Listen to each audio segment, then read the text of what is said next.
What is this cosmic vision? What are the duties we have towards this cosmos? So each and every individual, all of us, we have certain duties towards this world, towards this cosmos which is sustaining us. What are the duties? So in our scriptures, we speak about Pancha Maha Yajnas. Pancha Maha Yajnas. The fivefold duties. The moment you receive something from someone, you have a duty towards that person. So duty is nothing but expression of gratitude towards the sources which has given you something or the other. This is the duty. The moment you receive from someone, that very same moment you have duty towards that person. So what are the fivefold duties we have? Number one, Brahma Yajna. So we have the fivefold duties. Brahma Yajna. Number two, Deva Yajna. Number three, Pitru Yajna. Number four, Manushya Yajna or Nr Yajna. Number five, Bhuta Yajna. So what is the first one? Brahma Yajna. What is this Brahma? Brahma means the Vedas. So our duty is towards the source of knowledge. Whatever we are discussing now, we are discussing the spiritual texts. So many scriptures have been written by the Mahatmas, the Rishimunis of the past. We have Ramayanam, Mahabharatam, Srimad Bhagavatam. So many scriptures have been written. Why these scriptures have been composed? All these scriptures tell us how to live life in the right way, in a righteous way. Because we can mess up our life without the knowledge of the scriptures. And that is what is exactly happening in the today's society. This knowledge has been neglected. Therefore, we find all kinds of problems in the society. You take any newspaper, it's filled with negative news. Why this negative news? The newspaper is filled with negative news because we are not taught how to live in this complex world. This world is full of complexities. Not only the world is complex, even this body is very complex. Our body, our mind, our intellect, they are all very, very complex things. So we need guidance as to how to live in this world. What is the right way of living? We need guidance. So these scriptures are the books which tells us how to lead a purposeful life. What do you mean purposeful life? There should be material prosperity on one hand, and also there should be spiritual evolution. That anyway we are going to discuss furthermore. So what is the right way of living? What is the intelligent way of living? Who should guide us? The scriptures have been written by the Mahatmas. Even Bhagavan himself take avatar for what? Bhagavan Krishna's avatar, the main purpose was to not kill some asuras here or there. Killing asura is very easy. One lightning, one flood, one tsunami, one earthquake will do. Killing asura is not a big thing. But if you want to give teachings, then avatar is necessary. So what is the greatest contribution of Krishna avatar? The greatest contribution is this Bhagawad Geeta which we are discussing. So the right knowledge is absolutely essential to live a fruitful life, a life of fulfillment. So that is why the purpose of the Vedas, the Upanishads, the scriptures. And so therefore we have so many Rishimunis, so many Mahatmas who have composed these texts for the welfare of the future generation. Now today we are discussing Bhagavad Gita. When was this Bhagavad Gita written? It was composed, as per the historians, they say it was composed some 5,000 years back. Now, a composition 5,000 years back, even today we are discussing it. This knowledge is available to us even today. What does it mean? It means there were generations and generations of people who have studied the scriptures, who have benefited from it. And since they have benefited, they felt that this knowledge is definitely essential for the next generation. So they preserved it and handed over it to the next generation. And therefore today, after thousands and thousands of years, we have all these scriptures with us. Isn't it? Today we are discussing because they have preserved it for us. So therefore, we are grateful to them. And how to express this gratitude? First of all, let us also benefit from the scriptures. How to benefit from the scriptures? Not by keeping the scriptures very well wrapped up in some ochre color cloth and then keep it in the puja room, do aarti to it. That is not the way. Is this the way to worship the scriptures? No. And this is what we Hindus have been doing. So many Hindus are there in this country, but how many of us know even one sloka properly of the scripture? We don't. Why? For us, scripture means keep it very well wrapped up in a puja room, in a corner, and do aarti to it. Bas. Dust it and come back. Isn't it? Bhagavad Geeta is not a scripture where you do aarti and come back. No. Bhagavad Geeta is a knowledge. So what should you do with regard to a knowledge? You must try to gain it. You must study the text, contemplate upon it, and try to live whatever has been said in Bhagavad Geeta. Bhagavad Gita is in fact the essence of the entire Vedas. So if you don't have time to study so many scriptures, don't worry. You study only this Bhagavad Gita, that is more than enough. And how many verses are there in it? Just 700 verses. Don't you have even this much of time? It's a very tragic thing that people only in their old age, retired life, they come to know that there is something like this and they come to attend satsang. When life is over, when you have already faced all the challenges and problems etc. in the wrong way and messed up your life, when everything is over, we come to the scripture and then we come to know, oh, this is the way. I have missed the bus. Very unfortunate it is. At a very young age itself, this knowledge should be gained because it teaches us how to live in this world. So now, this knowledge has been passed on. So many natural calamities have taken place. So many foreign invasions and foreign rules have taken place. So many empires have come and gone. But even today, this what you call as Jnana Parampara or Jnana Ganga is constantly flowing. Isn't it?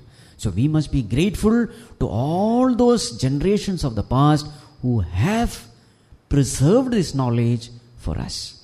So what is the way in which we can express our gratitude towards them? The best way is, let us study these scriptures. Let us try to implement them as much as possible in our life. And let us pass on this knowledge to the next generation. This is the greatest Guru Dakshina we can give to this Guru Parampara. Let us transform our lives and let us become role models for the next generation. Our life should be such that it should reflect the values present in these scriptures. And when these values are reflected in our lives, the next generation gains the inspiration to live these values. This is how the knowledge has to be transferred from one generation to another. So the point is this. So we must express our gratitude to this Guru Parampara. This is what is called as Brahma Yajna. So what is Brahma here? Always Brahma means Vedas. This is the meaning. So who is a Brahmana? Brahmana is the one who is walking the path shown by the Vedas. Who is a Brahmachari? See, all these places you will find the term Brahma. Who is a Brahmachari? Brahmachari is the one Chari, the one who walks. The path shown by the Vedas. So this way it has to be understood. Anyway, so this is the first responsibility. What is the first responsibility? Let us study the scriptures. Because without studying the scriptures, it is like closing the eyes and walking. The person is busily walking. Where are you going? I don't know. At least open your eyes. No, I don't have time to open my eyes. Busily walking. Where? Doesn't know. This is what will happen if we are not guided by the scriptures. Just because you are busy doesn't mean you are right. Today, people in today's life, they take great pride in being busy. Just because you are busy doesn't mean you are right. What is more important is, are you walking the right path? This is more important. So the first one, Brahma Yajna. What is the second one? Deva Yajna. What is Deva Yajna? Deva means God. Simple.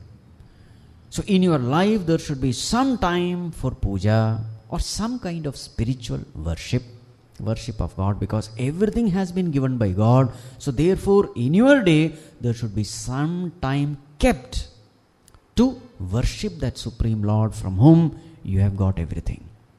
Then this becomes Deva Yajna. Spending some time with our Creator.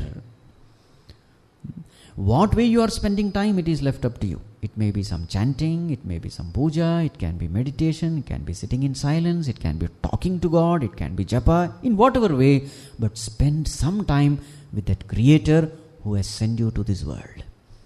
This becomes Deva Yajna. What is the third one? Pitru Yajna. Pitru means ancestors. Again, we must be grateful to our ancestors. This need not be told. Whatever we are today, it is because of the lots of sacrifices that have been taken by our ancestors, isn't it? Our parents, our grandparents. We must never forget this. The amount of pain and suffering which they have taken to raise up, to raise us, those sacrifices should never be forgotten.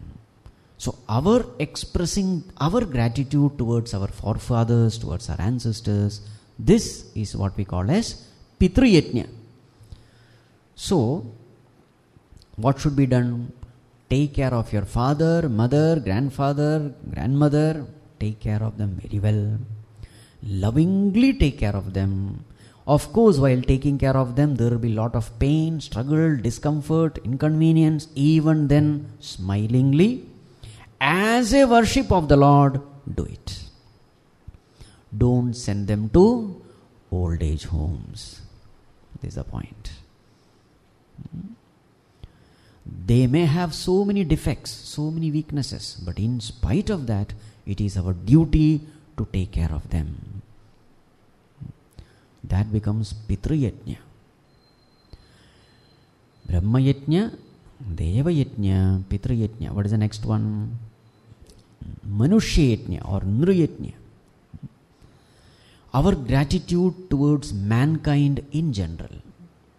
So if we just see our life, there are so many things which we are using.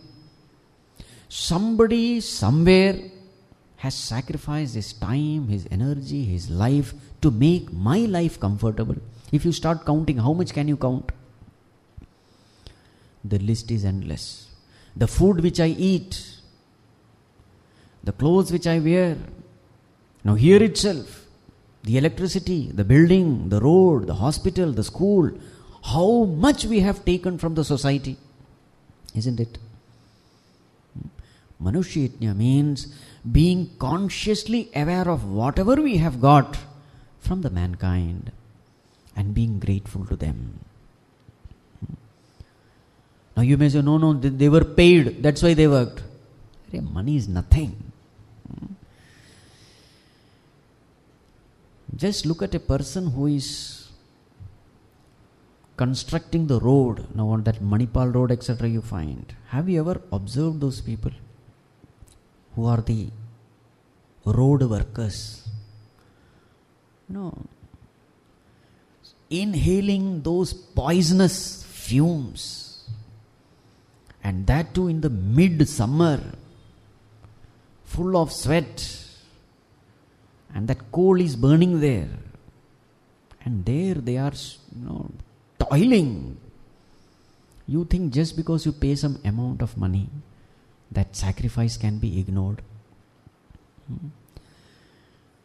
So in Manushya what is being said is, whenever you find that people are sacrificing their life, their time, their energy, etc. to make my life comfortable, we must have such a heart which melts in gratitude.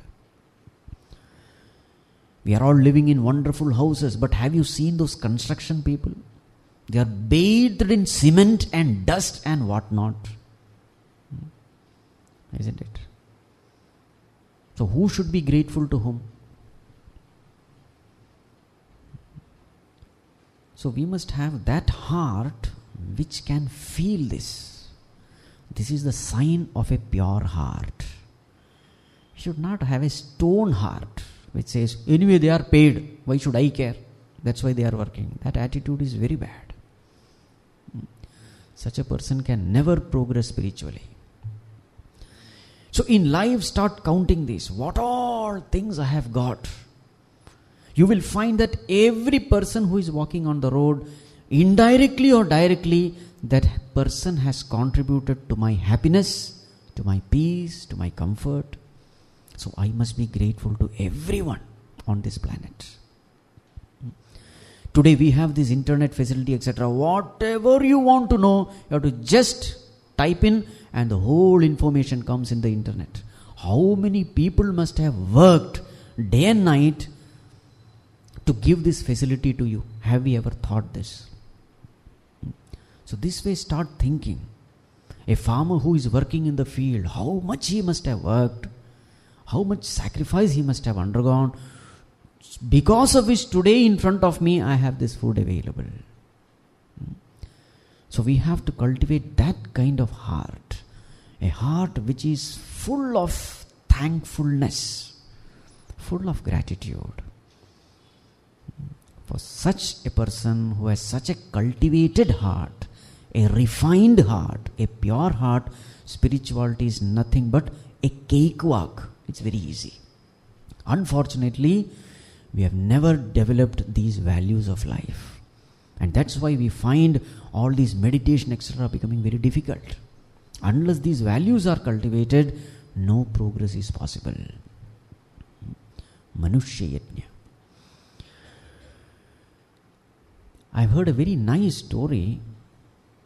So there was this person called LaGuardia, who was the mayor of New York City. So in the court, once a person was caught, an old man. He was shivering with fear. The court proceedings were going on. So two policemen, they caught this old man and brought him. So this mayor was there. So he asked, what is the mistake he has done? So the policeman said, sir, this person has stolen 2 loaves of bread. And this old man was shivering. So this mayor said, what? This person has stolen? So he is a thief. He must definitely be punished. And what is the punishment? The punishment is he must pay $10 immediately. And this mayor said, I know that this old man doesn't have it, so therefore I give it from my pocket. So he took his cap, that hat, big one. He put $10 there, and then so many people were sitting there. So he told, and now to all of you, you are all living in a city where a person had to steal 2 loaves of bread for survival. So therefore you all are equally responsible to make him a thief. So therefore all of you are fined 50 cents. And then he hands over the hat and everybody puts that amount. The point is this, in a city if a person has to steal, the others are equally responsible. So Manushya Yajna means feeling that sense of gratitude. Not only that is gratitude, you do something for the mankind. So Annadanam, Vastradanam, all these things fall under that category. Our scriptures say at least 10% of your income should go back to the society in charity. That much amount you must give back. That society which has helped you earn money, you must give back one part of that to the helpless, to the needy. So this becomes Nriyajna or Manushya Yajna. And what is the next one? Next one is Bhuta Yajna. What is Bhuta Yajna? You not only take from mankind, you also take from other beings, animals, birds, plants. You take from them also. So therefore you must show gratitude even to them. Right? The tea, coffee, milk, etc. we drink. But remember, there is one calf which has given its mother's milk, because of which you are getting that milk. Yes or no? So who should be grateful? Calf need not be grateful. You should be grateful to that calf who has given its own mother's milk to you. A dog who is there in your apartment all the night, it is safeguarding you, protecting you, giving up its sleep. Have you ever thought in this angle also? Right. This is Bhuta Yajna. Not only the living beings, even the plants also. The food which has come to you, there was a living plant which has given its life in order to keep you alive. So who should be grateful to whom? Plants need not be grateful to us. The plant has given, therefore we should be grateful to the plants. This comes under Bhuta Yajna. In fact, this Bhuta Yajna is a very big topic. All the environment, to keep this environment clean and pure, this is our responsibility. This is our duty. This also comes under Bhuta Yajna. It is Pancha Maha Bhuta, the 5 elements. We are existing here because there is air to breathe, there is sunlight, there is water. So these are all the forces of nature. So therefore we must be grateful to them.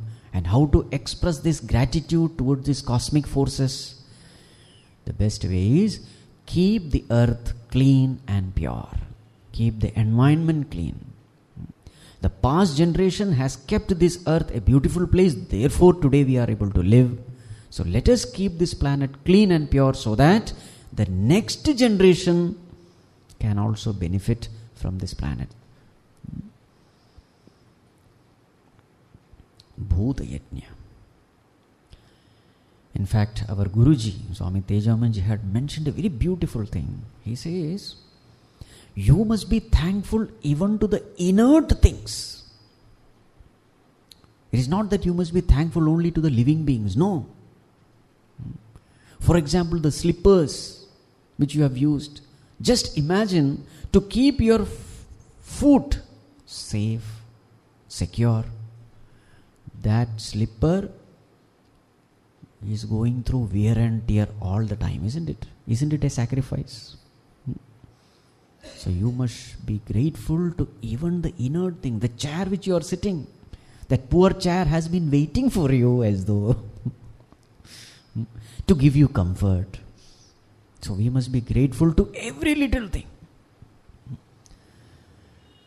The tap, the toothbrush, the toothpaste. Just imagine your heart is filled with gratitude, gratitude, gratitude. The fan, the light, the speakers. Just imagine. Now please remember, as far as Hinduism is concerned, there is nothing other than God. So what do you see here? You may say it has no life, but it is nothing but the manifestation of God alone. So Bhuta Yajna means being grateful to even the inert things because they contribute to my happiness.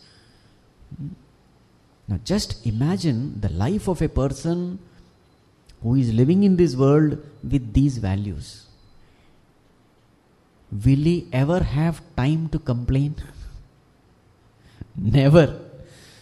He will not even have enough time to thank because there are so many things which are constantly blessing us, which are constantly making our lives easy. Now a heart which is constantly thanking, what kind of heart it will be? It will be a pure heart, it will be a noble heart, and such a person will experience peace, peace and peace all the time. Isn't it?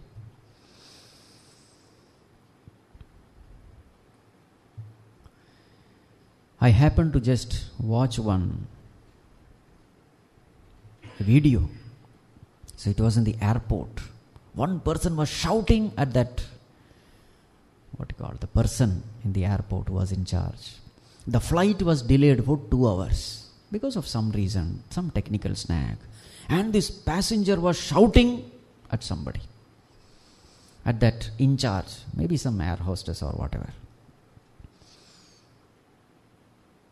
Now this person has forgotten one thing. How many thousands of people have been working day and night to make his travel comfortable, just because he happened to be delayed for 2 hours? Has he the right to shout that way? He is only seeing what is missing. He is not seeing what all has been given to him. Yes or no? Thousands of things are given to us. Our attention doesn't go there. One thing is missing. Immediately we flare up. So these are all the expressions of wrong thinking. I've heard a very nice story. So one family went to a hotel. This actually happened in Germany. One family, along with their friends, etc., they went to a hotel. So they ordered this and that. And finally, while getting up, most of the plates were not completely clean. Half of the food was left untouched. And as they were leaving, that person there said, "Sir, wait a minute. You have no right to waste this food." They called the police to arrest them. Can you believe? Now they said, whatever the expense are, whatever the price is there, we have paid it. Why we should be arrested? Then they made a very nice statement. They said, money may be yours, but the resources belong to the country. What a beautiful statement. No doubt you have paid, fine, but what about the resources which are wasted? Money may be yours, but the resources belong to the country. So therefore we have no right to waste any of these resources. So they all come under this Bhuta Yajna category. So what is our duty? Now just imagine, our scriptures have given everything to live a wonderful life. But how much or how many of us, even if we practice 1% of what is said in the scriptures, our life will be blessed. Blessed.